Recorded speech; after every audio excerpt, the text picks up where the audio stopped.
মায়ের রান্নাঘরে আবারও একটা নতুন রান্না নিয়ে চলে এসেছি।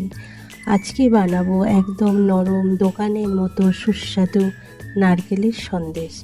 প্রথমে গ্যাসে একটা কড়াই বসিয়ে তাতে অল্প জল দিতে হবে।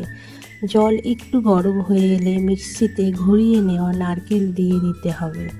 এরপর পরিমাণ মতো চিনি দিয়ে নারকেলের সঙ্গে ভালো করে নেড়ে মিশিয়ে নিতে হবে। নারকেলটা একটু শুকিয়ে এলে দিতে হবে 10 টাকা দামের দুটো গুঁড়ো দুধের প্যাকেট। এবার গুঁড়ো দুধটা নারকেলের সঙ্গে ভালোভাবে মিশিয়ে নিয়ে নাড়তে হবে যতক্ষণ না মিশ্রণটা বেশ শুকনো ও কড়া থেকে ছেড়ে আসছে। তারপর এতে অল্প এলাচের গুঁড়ো আর 1 চামচ ঘি দিয়ে ভালো করে মিশিয়ে নিতে হবে। এবার গ্যাস বন্ধ করে মিশ্রণটা একটু ঠান্ডা করে নিতে হবে। তারপর সন্দেশের ছাঁচ দিয়ে পছন্দ মতো আকার দিতে পারেন।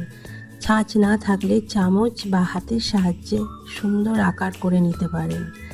এক এক করে সব সন্দেশ তৈরি করে নিলেই তৈরি হয়ে যাবে একদম নরম মজাদার দোকানের মতো নারকেলের সন্দেশ।